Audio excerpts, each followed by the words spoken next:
Hello there. Hey, Mike. How are you? I'm late. Uh, Sorry about that. I cleared out my browser search history, all that stuff settings because I was just getting too much junk, and it cleared out my password for this. Yeah. What is that hat you're wearing? This is my son's 18U travel baseball team, the Iron Pigs. So I'm repping the Iron Pigs The paraphernalia here. Iron Pig. What would an Iron Pig really mean? Like, I don't know what the genesis of the name is. All I know is that when they win, they start to snort like a pig. So seriously? they have some pretty cool uniforms. Yeah, so it's fun. We were just in the Pittsburgh area for a tournament.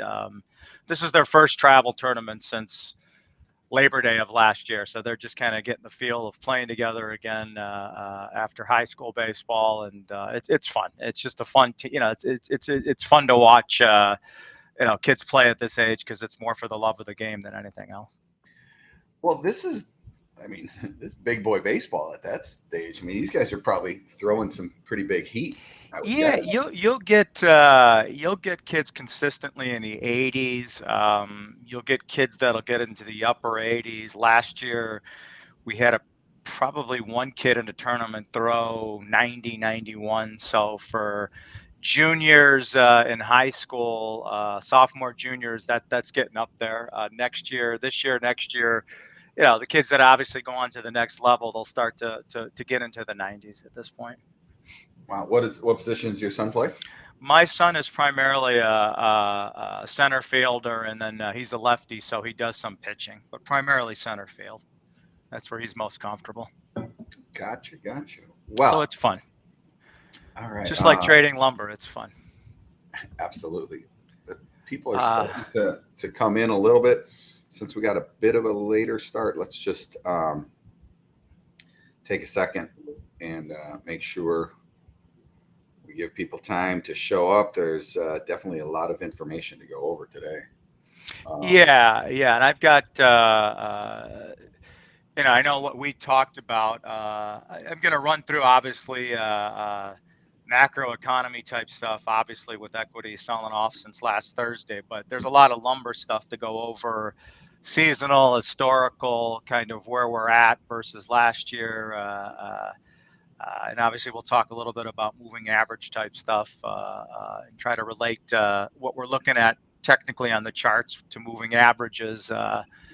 Yeah, lots of good stuff. Never a dull moment trading, whether it's lumber or the other commodities or other markets. That's for sure. well, I think you get to this point in the lumber market, and people are looking for something, looking for an indicator, um, and whether it's to an indicator to do nothing or Yeah, an indicator to do something. And what I think is happening right now is the overall economy, and what the stock market is I guess the tail wagging the dog or the dog wagging the tail. I don't know, but the stock market movement pauses the lumber market on days like yesterday, for instance. yeah, no, and I think that in tandem with obviously the expectation. We're not only going to get a half basis, we could get three-quarter of a basis increase tomorrow. 10-year rates spiked up to 3.44. 30-year mortgages went over 6%. So again, all the headlines that actually related to housing, we could do no wrong 6 months ago. Now everything that comes out seems to be a punch in the face as far as future growth. So crazy. All right, let's kick it off. June 14th, lumber futures from the free seats. Greg Kuda with Westline Capital, Mike Wisniewski with Materials Exchange. Greg, what do we know Hello, hello, today? hello, everybody. So I think the obvious thing, again, we always start with, kind of aggregate market overview. The obvious thing here is the purple line. Like I just referenced, the 10-year notes have moved to 344. This is a new recent high. And this, unfortunately has begun to unravel. Uh, equities where you've not only retested, but in a convincing fashion, you've taken out the recent lows in equities and all three of the major indices. And lumber is getting lumped in. You have, I'll jump forward here. Uh, this is pretty crazy in that you look at the winners over the last 5 days. I didn't condense this list. This is it. Over the last 5 days, you're looking at commodities that trade in the US on bar chart. These are your only commodities that are up over the last 5 days. So this is it for all the commodities. There's probably 60 some commodities. This is it. So Well, and obviously, the VIX is not a commodity. no, it's a commodity on volatility. So we have extreme volatility. The only beneficiary here really are the physical commodities, the energy markets. Corn gets lumped in here, but fast forward or flip to the Actually, bump back. losers. There's something Yep, I want to just kind of put a little foreshadowing on. Look at that U.S. dollar. yep, yep. The strong dollar. So, all right. Yeah, no, and again, if you're globally trying to compete against the U.S., you're trying to devalue your dollars to make your goods cheaper relative to the U.S. So it's the battle, it's the battle to the bottom as far as everybody, um, you know, kind of competing to kind of save face here with what's going on inflationary wise. Okay. So here's the losers, and when you look at the losers. Obviously, there's lumber. Here's all your equities, and then Bitcoin. Obviously, Bitcoin traded down to 21,150. So the bloom is definitely off the crypto rose here, where you've collapsed back down. And it's just risk off everywhere. I mean, that's the bottom line. This red list over the past 5 days, I would say 80-85% of commodities are on this red list here. So anything So, that trades futures wide, including even gold, has taken it on the chin as far as these seeming inflationary plays. The only inflationary play seems to be the energy markets. Everything else has but gotten taken to the wait a woodshed. minute. Wait a minute. Natty Yeah. gas. What's up with Natty gas getting crushed there? Third from the bottom. That's a good question. I'll be perfectly honest, Mike. I have not followed natural gas over the last week. But things that like that, that jump out to me. Why is Yeah, oil yeah. going up and natty gas coming down? So when I'm Well, looking at markets, if everything in a certain sector is ripping, you're like, all right, great.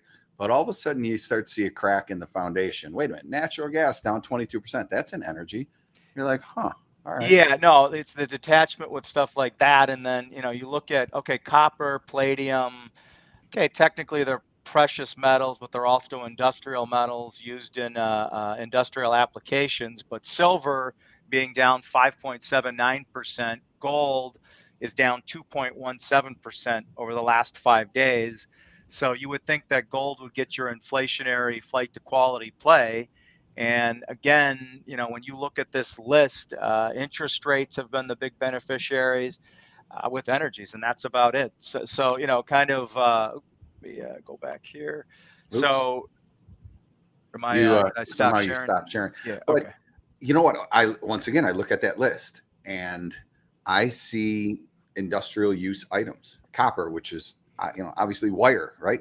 Um, the perception that we could very well be going into recession is real, and purchasing managers are Oh, acting. absolutely. You're running inventories into the ground in anticipation of lower potential prices because of demand destruction. And I don't have the slide, but I saw something where they polled leading economists in our country, and the percent that think we're going to go into, at the very least, a soft recession is well over 65-67% now, and that's up dramatically from probably 30-35% over the last 6 weeks. So that number continues to grow. I'm going to try to find this presentation. The head economist at the CME, Eric, put on, I think it's Eric Nordstrom, put on, and don't quote me on that name, but he put on a presentation for one of the trade groups I belong to last week, and his compelling argument for commodities still being in a bull market cycle, and his analysis as to why was just phenomenal. Where you might have demand destruction, but the idea of this segregation of global trade now, where there's going to be less reliance on China, more domestic reliance, especially when it comes to base commodities, precious metals, rare earth metals. It's pretty impressive, and I will send this out if I can get it, but I wouldn't get overly bearish on the commodity sector as a whole. Obviously, lumber is its own unique animal, and we'll go over that. But Well, commodities as a whole, I'd be careful on getting overly bearish here. Kyle is going to shoot some holes in your theory there, but thank you, Kyle, for sending this out. Recent reports claim natural gas is oversupplied by a little more than 2%. Right. And so that's our domestic. And what people have to realize, there's a huge segregation of domestic natural gas consumption versus what Europe consumes. So Europe is primarily, they get 40% of their natural gas from Russia. Obviously, all of our natural gas is domestic based. So there's, we don't have that global reliance on natural gas like we do with crude oil now, and just, with the other energy structure. Thank you to Kyle for that little bit of information. Always appreciate it. I'm glad somebody's here. So big picture, obviously equities, and I want to run through this because there's a lot of good stuff with lumber. Equities have taken out the recent low, which is, I think it's the severity of how we did it over the last 3 days. That's more of a surprise, more so than actually taking out that low. And so when you look at, where have equities, and bad spelling here, but we're basically took out 38% retracement. So next in the queue is this 62% retracement, the 35 to 32 area on the S&P, and this is just your pre-pandemic, the onset of the pandemic low. That's all this is. So, okay, you're starting to see the headlines that our bull market is over.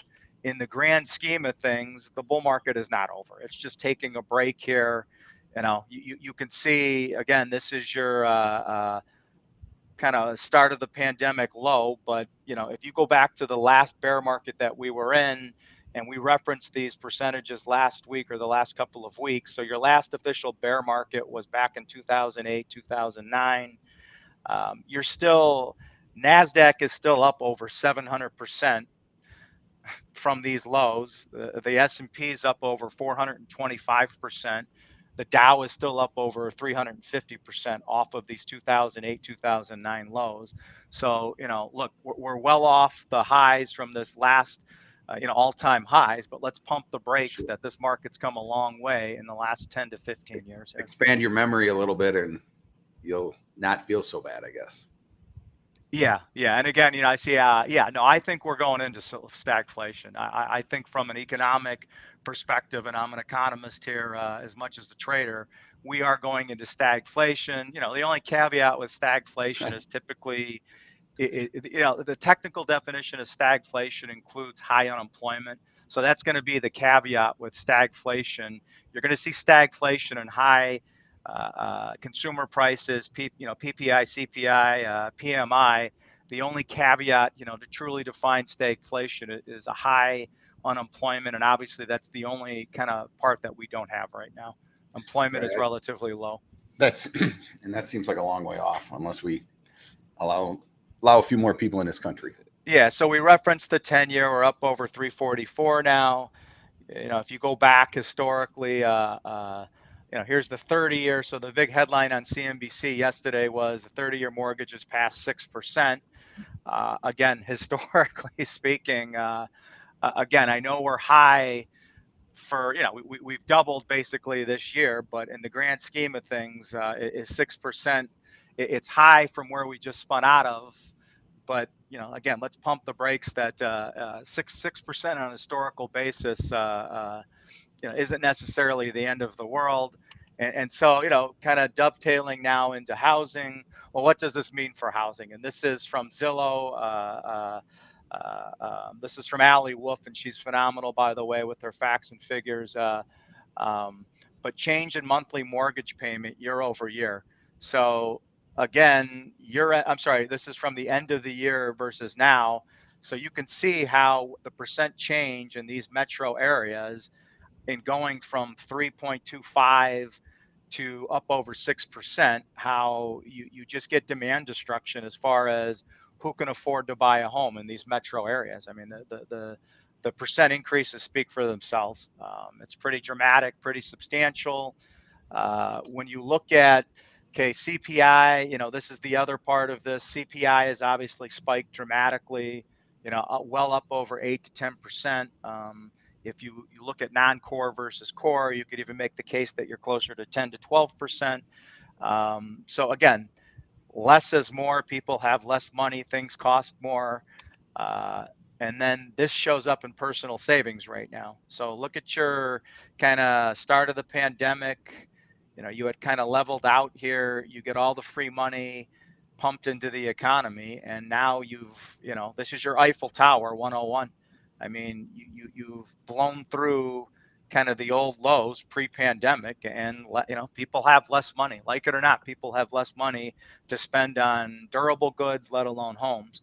Well, So they're tapping into their savings. yeah, absolutely. And you're exhausting savings, and then Two this things have shows to up. happen.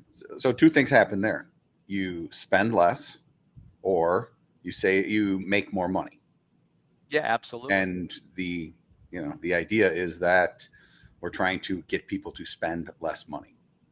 Yeah, and again, that's how do you slow inflation? You raise interest rates. How does the Fed slow the economy down? Well, you slow down spending. You slow down the money multiplier, and then ultimately that demand destruction ideally brings pricing back down, and that's the attempt right now. So Wow, when it this comes is to housing, well, what's the byproduct of this? Look at, again, this is monthly supply of new homes on the market. Look at where you were. This is basically 2021 right here, the start of 2021. Look at where you're at right now versus the start of this year. You're seeing this dramatic amount of inventory come on the market right now. well. Now this is how many months supply, which is a calculated number, and it's the total number of homes available divided by how many homes were sold that month. Right, right. So while this doesn't necessarily say, oh, there's more homes on the market, it says that homes on the market are not being sold. Yeah, So, and you're definitely seeing homes sit on the market now. You're seeing the number of days on the market increase, and just so everybody understands, these gray bars are recession periods. right. So I So think what there's to know here is there's two ways for this chart to spike or go up like this: an onslaught of new homes hit the market, or a dramatic slowdown in the number of new homes being sold. And as we know, there's some more new homes coming on the market, but the industry does not have the capacity to build any more than we're actually building right now. Um, so what's really going on? The number of new homes being sold has slowed significantly. yeah, absolutely, that's a great point. And then the other, I don't have this chart, but existing homes, yeah, you're going to start to see that build as well. But, again, unfortunately, if I go to sell my existing home, I still have to buy another house, and that becomes the conundrum as far as I'm probably less receptive to spec buying a new home until I sell my existing home first. So that Correct. becomes the other inhibitor to housing growth here. So again, the other big thing here, mortgage applications. We know that mortgage applications are leading indicators for single family homes. And you can see that, again, we're stair stepping down now with mortgage applications, and that single family part of housing starts is falling as well now. And again, you're still at really good levels, kind of if you look at growth kind of pre-pandemic here, you're finally starting to break below. If you're to draw a trend line, you're bumping up against trend line support here now.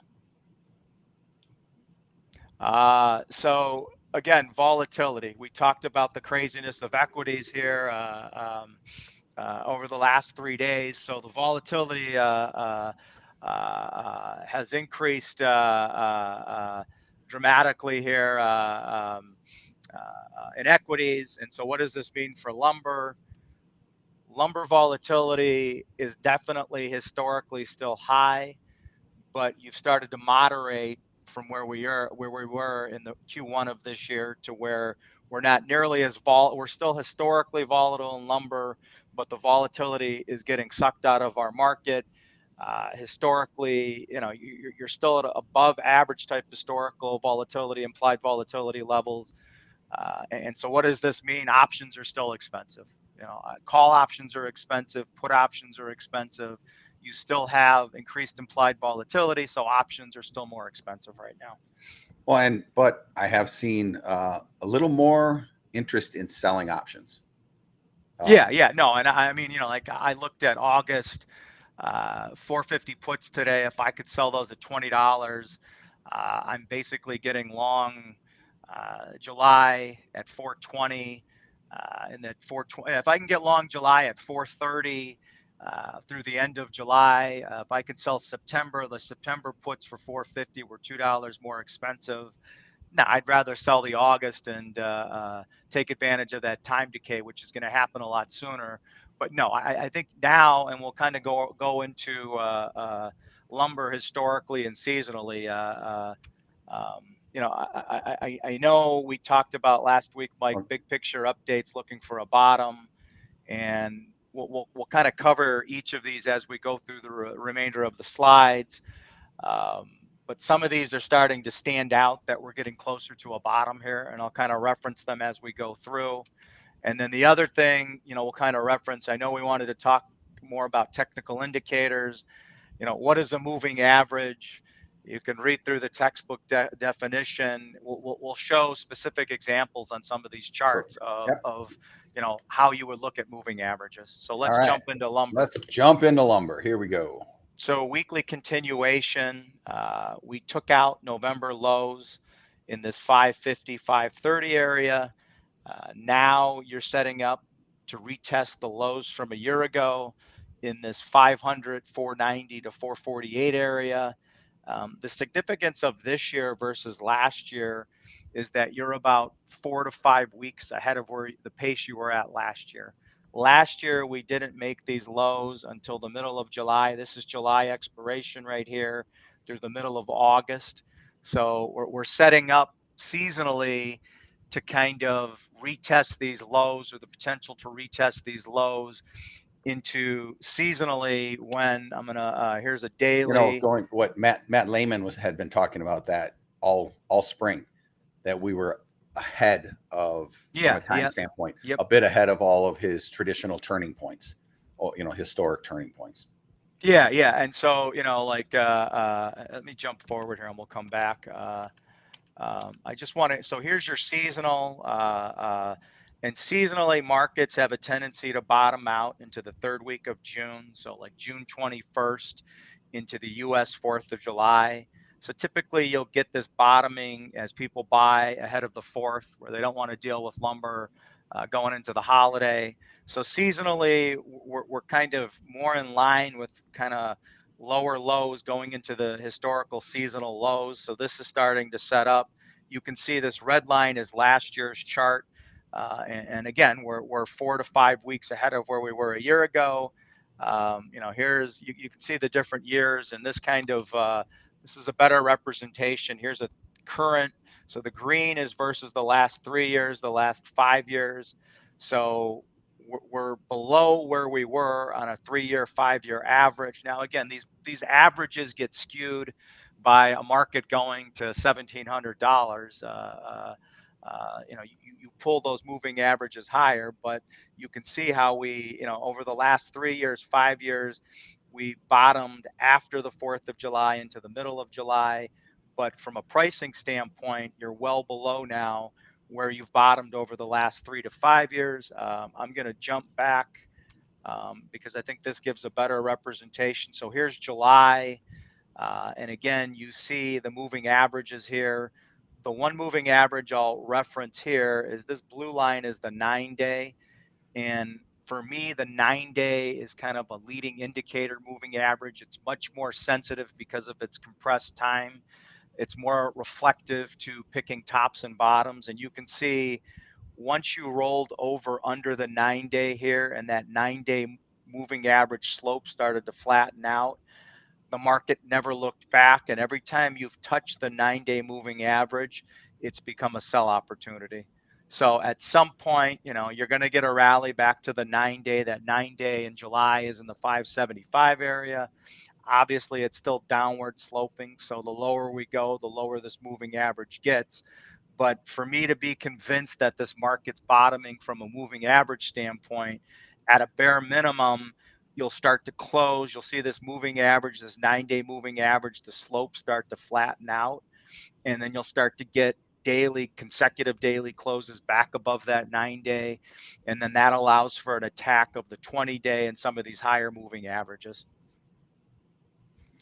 So this is, and thanks to Alex at Stone for putting this together. Here's historical July contract. So again, we looked at, I'm going to go back to this. This is the last 3 to 5 years. So if we go back to July, here's your 3-year average. Here's your 5-year average. And again, this is July lumber futures. The other one is a cash historical average. So 3-year average is a 483, 5-year average is a 484, 10-year 20.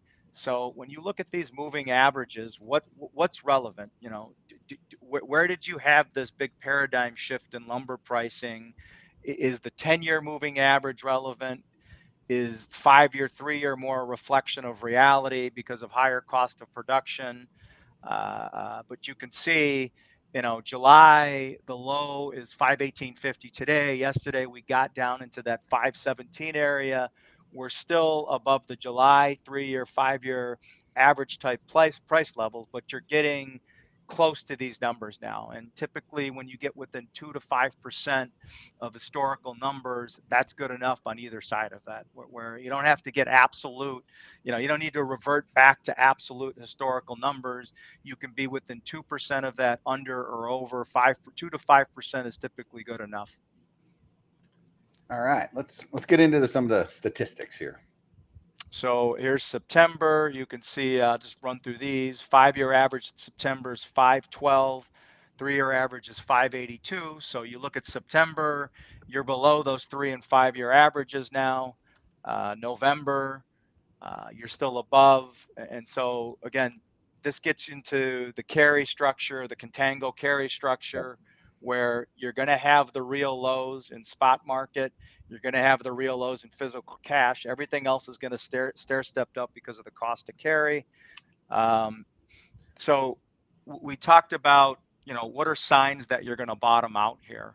And for me, I'm a huge spread trader. I love the spread trade. So this July SEP spread, we talked about how you were getting erosion to the downside, that July's been leading the charge to the downside. And in a downtrending market, that should happen. When the market ultimately is going to bottom, then July should begin to act like a front month. July still has greater open interest versus September. So the one huge thing between yesterday and today, last week, this July SEP spread bottomed out in the negative 26 area. Spread came into 370 over today. Right now, that spread's basically even money, flat, a buck under. Yeah. Last trade 525 in both. So what does this tell me? That the funds are done selling July. Okay, they've been pounding July to the downside on the CFTC numbers. Now the funds have shifted into September. So we know that new commodity fund selling is going to materialize in the September contract. And more important to that, going to the CFTC, we'll come back to this CFTC numbers. We know that managed money has this huge net short position, and this is all allocated in the July contract. So at the very least, by month end, they have to either roll this position into September and or liquidate the July. So we're at that point now where the new selling is going to materialize in September. the liquidation of existing shorts, speculative shorts, is either going to get rolled out of July by month end, or they're just going to outright liquidate their July. So that's your first real sign in my mind, going back to this spread, that the spread structure in the front month is indicating that the market is trying to bottom out here. Yep. And And I got two things. First thing I look at is it's a mature move. Like you just have to look at a chart and you say, wow, we've gone a long ways. yeah, absolutely. Then now you Absolutely. start building up a bigger case for that. Oh, wait a minute. The spread's kind of bounced here. We're back to even money. So now we got two little indicators working for are we at a bottom or getting close? Yeah, and again, technically versus fundamentally putting in a bottom, are the funds trading off of technicals? Fundamentally, we know that this market's getting dumped on left and right. And look, the funds could be just purely watching interest rates and saying, okay, we're back above 6%. Housing is dead. You can officially put a fork in housing. We want to get short anything housing related because the demand's just not going to be there. But technically speaking, you know, I'm more interested in watching this July SEP spread, knowing that the commodity funds have this net short position. Because when I go back to the CFTC numbers, Yeah, it's right there. commercials are just getting beaten out of this market. Okay, you have long Okay. liquidation. Actually, look at what I see on this chart. People exiting the market Yeah, altogether. yeah. No, you're getting, so you've had convergence, and so when you look at here's July. Okay, you've had convergence in the basis. There's July. There's September, there's November. So basis convergence has taken place between cash and futures. So that explains, just above and beyond. Okay, we know we get margin call liquidation of longs, but that's a big reason why commercial longs are exiting, because they can buy the cash now, equivalent of futures. And Of commercial course. And shorts are just if profit if taking. you did some forward pricing, which you and I were beating the tom on that 2 months, 3 months ago, saying, look, Yeah, yeah, don't buy cash. That's ridiculous. If you have a project you need to cover for, that you need shipment in June, you should be buying futures or buying a forward price. And that's what happened. The long positions are exiting their long futures and turning it into an actual cash trade. yeah. So this doesn't surprise me. So the other sign that we'll look for as far as a bottom is in place is that But ultimately you'll start what to does? see. Hang on a second. Look at what does surprise me. The non-reportable positions have basically gobbled up everything that was in the producer merchants. Yeah, yeah. And this is this is always your kind of fast money in and out. Anything you can't lump into these other segments gets lumped into here from a position standpoint.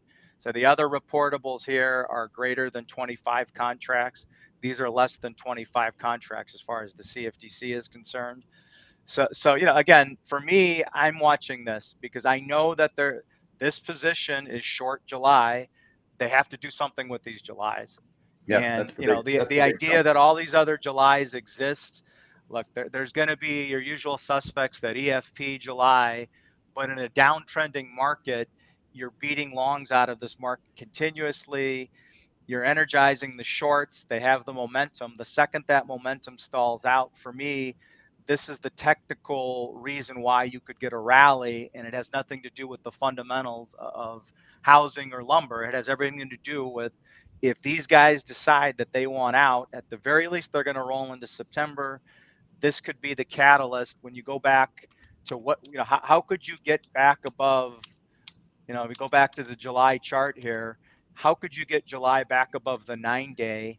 Well, if the commodity funds are going to liquidate 400 contracts or half that position, and they just do it all in one fell swoop, that's how you could get a bigger rally where, okay, wait a second, or fundamentally, this doesn't make sense. Who's going to chase Frazier at 620? They're officially still 620 ask. It could have everything to do with the commodity fund liquidation of a position to drive to some higher number here. Yep, for sure. And look, it's July. These guys take off the month of August, so they're going to exit their positions. Yeah, and then the other big thing, seasonally, we know that seasonal shutdowns, especially in the East, are going to happen here. And if the mills are smart, they're going to take an extra week off on either side of, their seasonal shutdowns in July and August.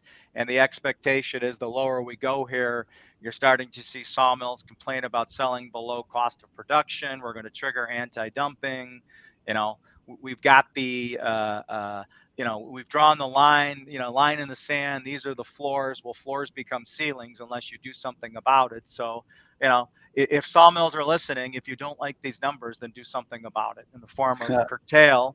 That's what it's ultimately going to take fundamentally to kind of shift the supply to demand dynamic right now. So, Why don't we just touch on the basis real quick, and then we'll go to the moving average.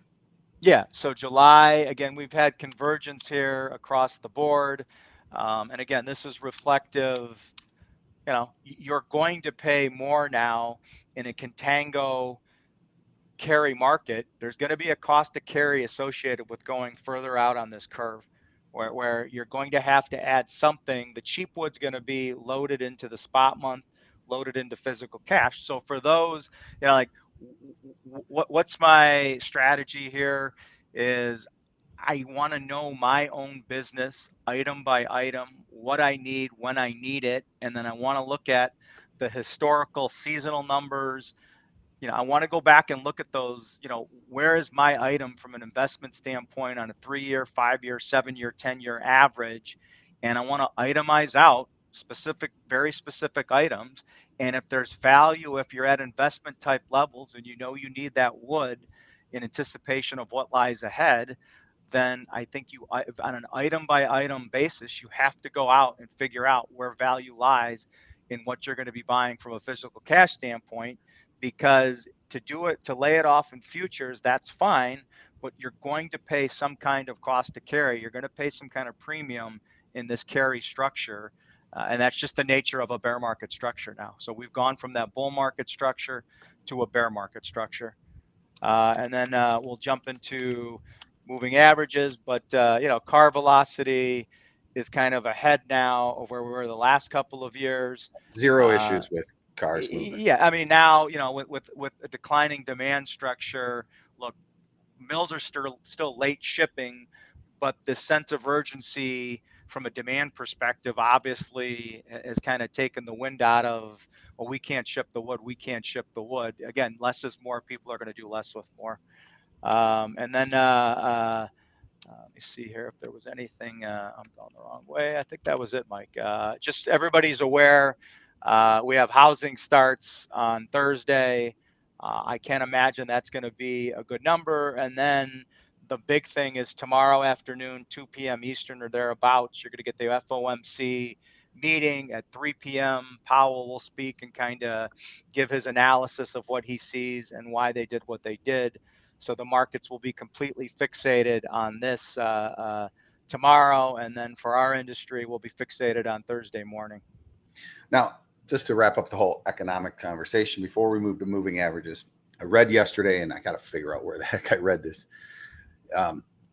The big the funds that have been buying single family houses are building the war chest, which I think is interesting. We still need homes. Like these houses still need to be built because of household creation.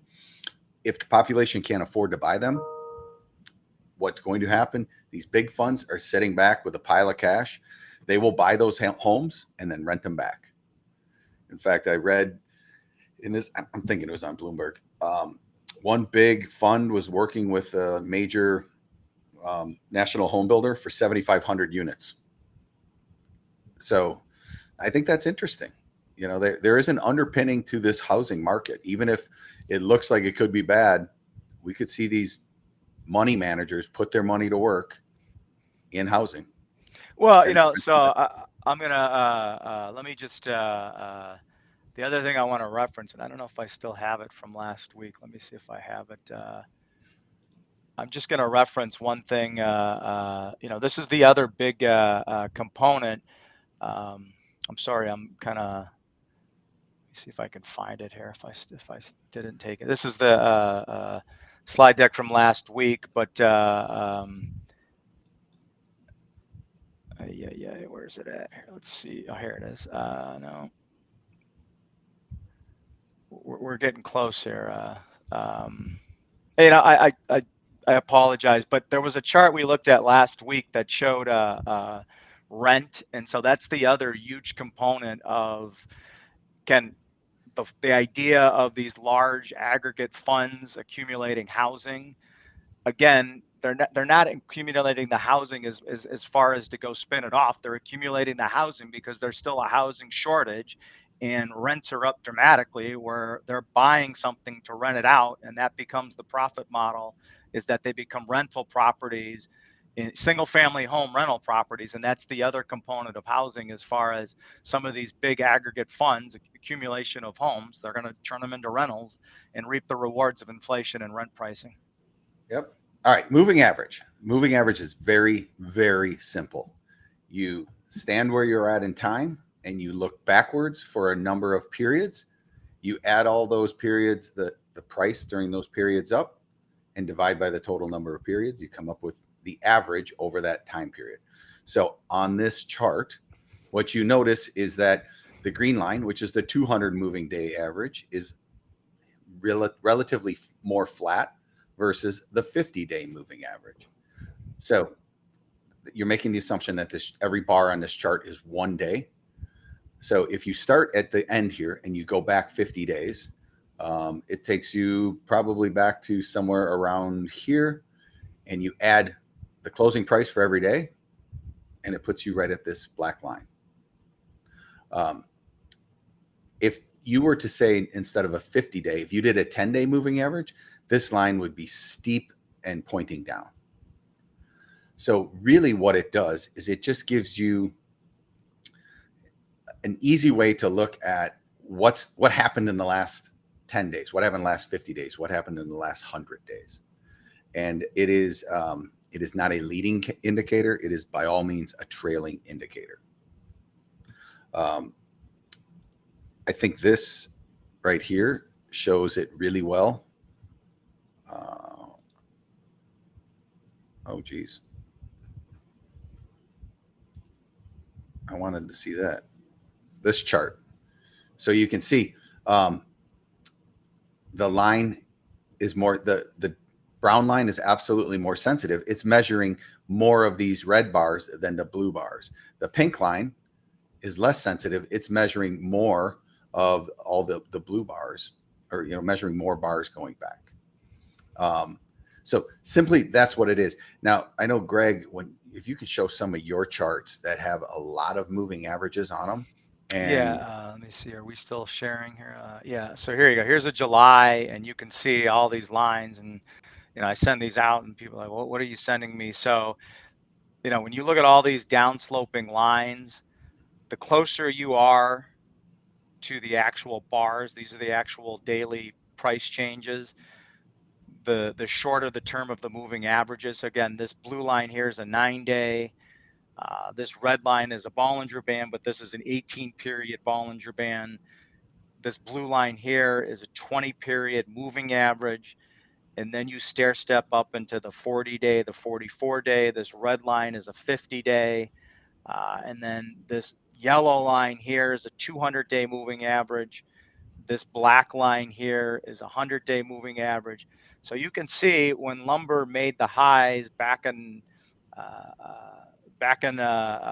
April, you traded up to 100-day moving average, you traded up to the 50-day moving average, you traded up to the 40, the 44.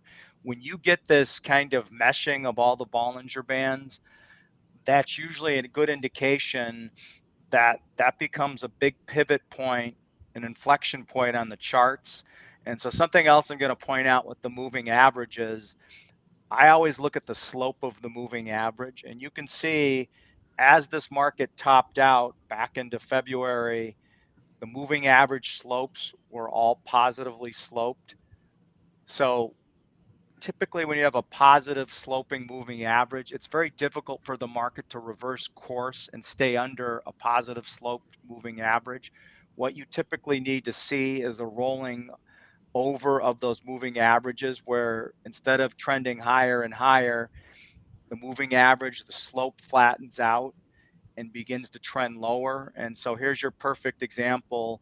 Okay, market comes back here. You test moving averages that are still theoretically positive sloped here.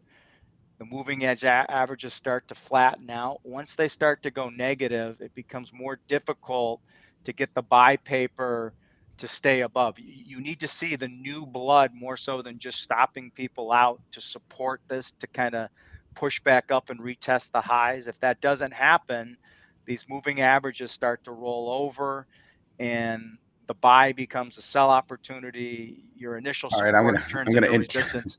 I'm gonna interpret what Greg just said for the layman. Sorry.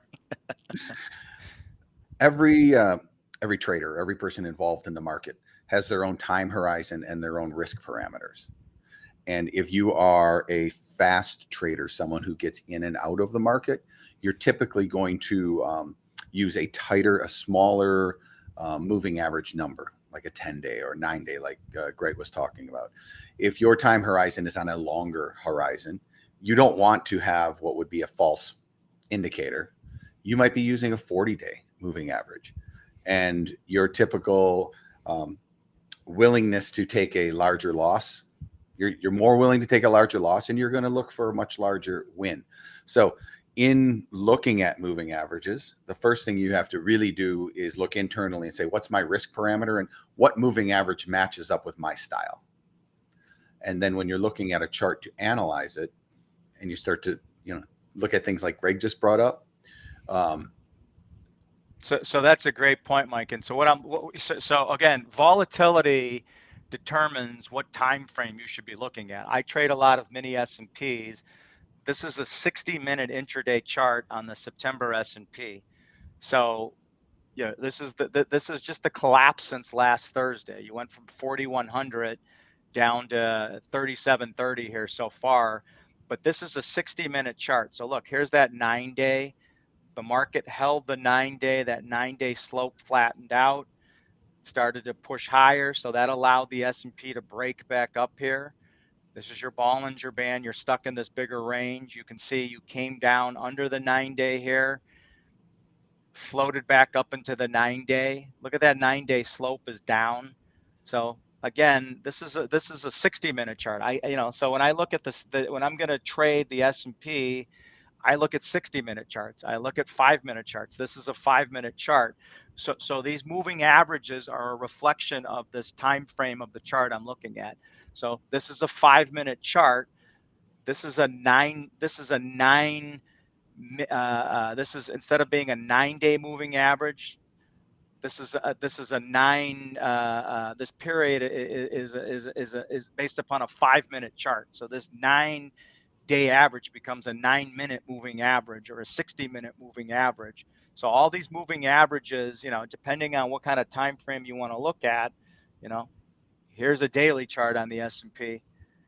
All these averages are still the same. You can see right here, you had this failure of all these moving averages right here, and it allowed for this market to break lower. So if your brain hurts now, here's what I recommend. Go to a website like barchart.com and figure out how to use it, and just put different moving averages on the chart and take them off. Greg puts everything on the chart because he can see through all the lines and read. His ability to read these charts is, fantastic.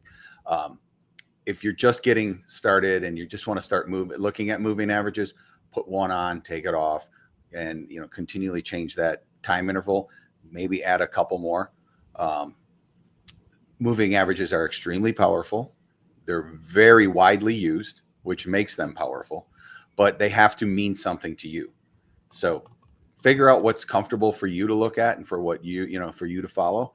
But by all means, go to barchart.com and play around with it.